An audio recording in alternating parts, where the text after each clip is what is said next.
உனக்கு நிஜமாவே பொண்ணு பிடிச்சிருக்கா சுரேஷ்? பொண்ணுக்கு என்ன, நல்லா தானே இருக்கா, நல்ல குடும்பம் வேற. நல்லாதான் இருக்கா, ஆனா சுரேஷ்க்கு பிடிச்சிருக்கணுமே. நாம அதை கேட்கவே இல்லையே, அதனாலதான் கேட்டேன். எனக்கு பிடிச்சிருக்கா நீ? அப்போ சரி. அண்ணா, இன்னைக்குதான் உங்களை முதல் முறையா பாத்திருக்கேன். இன்னும் பேசவும் இல்ல, பழகவும் இல்ல. அப்புறம் எப்படின்னா உனக்கு பிடிச்சிருக்கு? ஏற்கனவே ஒருத்தன் பேசி பழகி கல்யாணம் பண்ணதெல்லாம் போதும், எல்லாரும் அதையே பண்ண வேண்டாம். நிச்சயம், கல்யாணம் எல்லாத்துக்கும் மாப்பிள்ளையே நல்ல நாள் பார்த்துட்டாரு. இப்படி ஒரு மாப்பிள்ளை கிடைக்க நாம கொடுத்து வச்சிருக்கணுங்க. அதெல்லாம் என்னவோ சரிதான். இந்த வீட்டு மேல அவருக்கு இருக்கிற அக்கறை மாதிரி வேற யாருக்கு இருக்கு? மாமாக்கு நம்ம வீட்டு மேல அக்கறை பாசம் இருந்தாலும் என் மேல ஒரு தனி பாசம் இருக்கு. வேற யாருக்கும் அந்த அளவுக்கு என் மேல பாசம் இல்ல. அப்படியெல்லாம் இல்லடா. ஏன், எனக்கு உன் மேல பாசம் இல்லையா? என்கிட்ட சொல்லியிருந்தா நான் கூட தான் பொண்ணு பார்த்திருப்பேன். சொல்லி பாக்குறதுங்கிறது வேற, சொல்லாம பாக்குறதுங்கிறதும் வேற. முதல்ல ஸ்ருதிக்கு கல்யாணம் பண்ணி வைப்போம், அப்புறம் தான் சுரேஷுக்கு பொண்ணு பார்ப்போம்னு நினைச்சிட்டு இருந்தான்ப்பா. ஸ்ருதிக்கு அடுத்த வருஷம் தான் கல்யாணம் பண்ணி வைக்கிறதா பேசியிருக்கோம். அன்னைக்கு கோயிலுக்கு போயிருந்தோம்ல, அன்னைக்கு எல்லாருடைய ஜாதகத்தையும் தான் பார்த்தோம். அதெல்லாம் உனக்கு தெரியுமா? தெரியாதுப்பா. நீங்க சொன்னாதானே மாமா தெரியும்.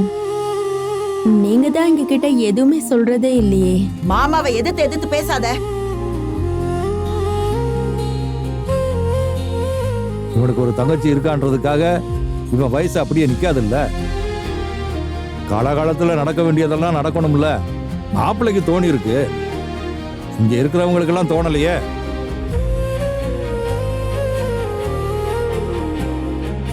கல்யாணம் உடனே வச்சதுதான் ஒரு மாதிரி இருக்குங்க.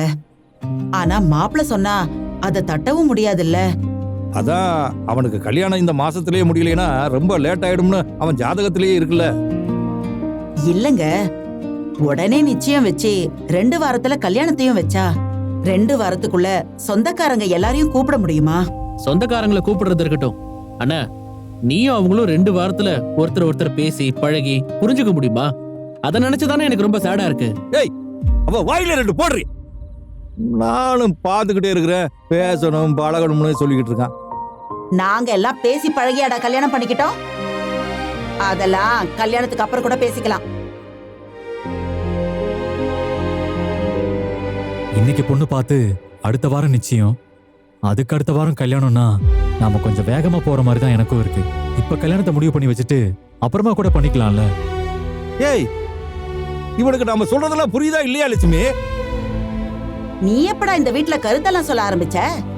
உன் இஷ்டத்துக்கு தான் இங்க எல்லாரும் கேட்கணுமா? அப்பா சொல்றத கேளு. என்ன, உனக்கு நான் கல்யாணம் பண்றது பிடிக்கலையா? டேய், அப்படியெல்லாம் ஒண்ணும் இல்லடா. உனக்கு கல்யாணம் நடந்தா எனக்கு சந்தோஷம்தான். டைம் இருந்தா நல்லா நிதானமா ஏற்பாடு பண்ணலாமேன்னு தான். இவன் ஒருத்தன் எதுக்கு எடுத்தாலும் டைம் எடுத்துக்கலாம்னுகிட்டு அன்னைக்கு மாப்பிள்ள காது குத்து பத்தி பேசும்போது கூட இதே தான் நீ சொல்லிக்கிட்டு இருந்த. மத்த எல்லா விஷயங்களுக்கும் டைம் எடுத்துக்க வேணாமா? இவன் விஷயத்துல மட்டும் எடுத்தவங்க கௌதம்னு உடனே முடிவு எடுப்பான்.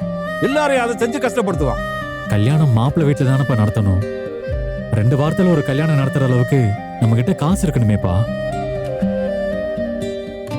நானுமே அதை யோசிச்சேன். நிச்சயத்தை இப்ப நடத்திட்டு கல்யாணத்தை கொஞ்சம் லேட்டா நடத்தினா போதாதா? உங்க இஷ்டத்துக்கெல்லாம் எதுவும் பண்ண முடியாது. மாப்பிள்ளை முடிவு பண்ணிட்டாரு, நாம அதுபடிதான் நடந்தாகணும்.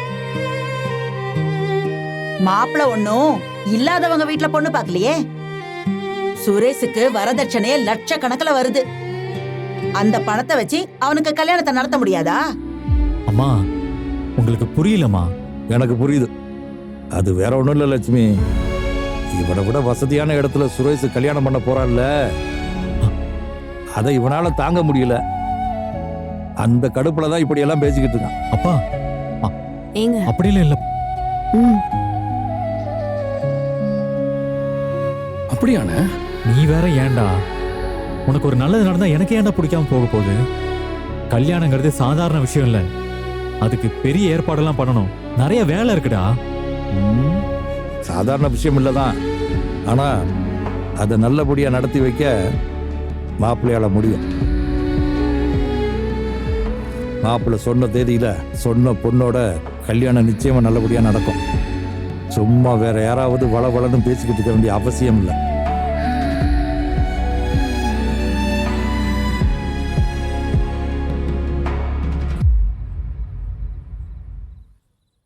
நீலாம் லவ் பண்ணி கல்யாணம் பண்ணுவேன்னு நான் நினைச்சிட்டு இருந்தேனே. ஏன் அண்ணன் பண்ணி வாங்கி கட்டிக்கிட்டது பார்த்தாதா? என்ன அப்ப நீ அதுக்கு பயந்துட்டு தான் கல்யாணத்துக்கு உடனே ஓகே சொல்றியா? அண்ணா உனக்கு விருப்பம் இல்லைன்னா சொல்லிடுண்ணே, நான் ஏதாவது பண்ணி கல்யாணத்தை நிறுத்திடுறேன். எனக்கு விருப்பம் தான்டா. டேய் உண்மையை சொல்லு சுரேஷ், ரேவதி வீட்டுக்காரர் சொல்றாருன்னு நீ ஒன்னும் இந்த கல்யாணத்துக்கு ஒத்துக்கலையே. அவர் ஒண்ணு யாரையோ கல்யாணம் பண்ணிக்க சொல்லியேன்னு. நல்ல பொண்ணா அழகான பொண்ணை தானே பார்த்திருக்காரு. அப்புறம் என்ன?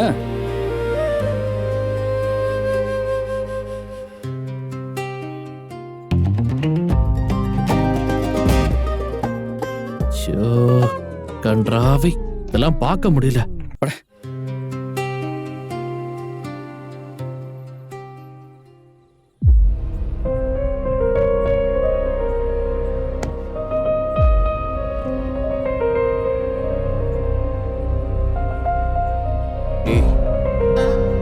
என்ன சொன்ன?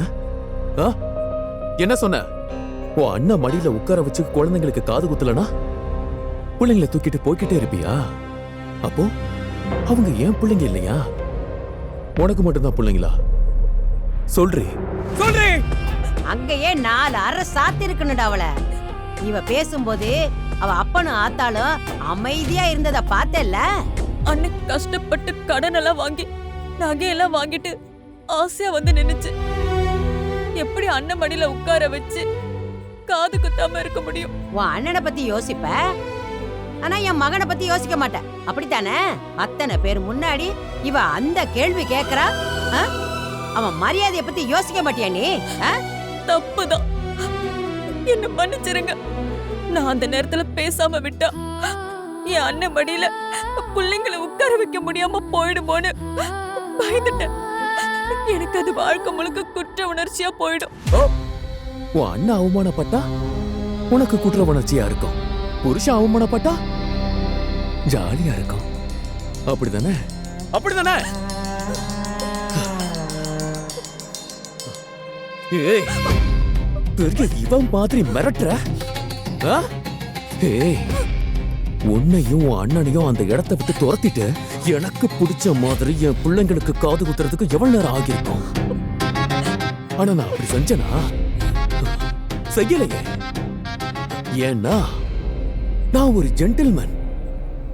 ஃபங்க்ஷனுக்கு என்ன நம்பி வந்தவங்க மனசு கஷ்டப்படுத்தி சாப்பிடாம வருத்தப்பட்டு போயிடக்கூடாதுன்னு நினைச்சு அந்த இடத்துல நான் அமைதியா இருந்தேன். ஆனா நீ மறக்க மாட்டேன். மறக்க மாட்டேன். நீ பேசுனதையும் மறக்க மாட்டேன். உன் அப்பா அம்மா உன் குடும்பமே நீ பேசுனதை வேடிக்கை பார்த்துட்டு இருந்தாங்கல்ல, அதையும் நான் மறக்க மாட்டேன். ஆமா, அது என்ன ரேவதி? நீ பேசி முடிச்சு காது குத்தும் முடிஞ்சு நல்ல கறிக்குழம்ப வக்கணையா வச்சு தின்னு தீர்த்த பிறகு நீ பேசுனதுக்கு உன் அப்பா அம்மா வந்து என்கிட்ட மன்னிப்பு கேக்குறாங்க. ரொம்ப நல்லா இருக்கு. அவங்களும் சபையில பேசக்கூடாதுன்னு தான் அமைதியா இருந்தாங்க. என்ன திட்டதான் செஞ்சாங்க. திட்டின உடனே பயப்படுற முகரைய பாரு. அழுத்தண்டி உனக்கு. உனக்கு ஏன்டா தங்கராஜு? இவ உன்னை அவமானப்படுத்துவா, நீ இவ தம்பிக்கு பொண்ணு பாப்பியா? ஒண்ணுமே நடக்காத மாதிரி அங்க உட்காந்து சம்பந்தம் பேசிக்கிட்டு இருக்கற. என்னம்மா பண்ண சொல்றீங்க? என்ன பண்ண சொல்றீங்க? பொண்ணு வீட்டுக்காரங்கள வர சொல்லிட்டேன். இவங்க அப்பா அம்மாவும் வந்து என்கிட்ட மன்னிப்பு கேட்டாங்க. மன்னிப்பு கேக்குறவங்கள விட மன்னிக்கிறவன் தானே பெரிய மனுஷன் சொல்லுவாங்க. ஓ மகன் தான் பெரிய மனுஷனாச்சே. மண்ணாங்கட்டி, இவள முதல்ல வீட்டுக்கு அனுப்புடா. ஒன்னொன்னும் கூடயே போய் வாழு போ. அவமானப்படுத்தினவள உட்கார வச்சு சோறு போடுவியா? நீங்க யோசிக்கிறத நான் கொஞ்சம் கூட யோசிக்க மாட்டேனா என்ன? இந்நேரம் இளவரசி பெரிய பொண்ணா இருந்திருந்தா என் பிள்ளைங்களை விட்டுட்டு இந்த வீட்டை விட்டு போடின்னு துரத்திருப்பான் அவள. ஆனா என்ன பண்றது, இப்போ இளவரசிக்கு இவ தேவையாச்சு.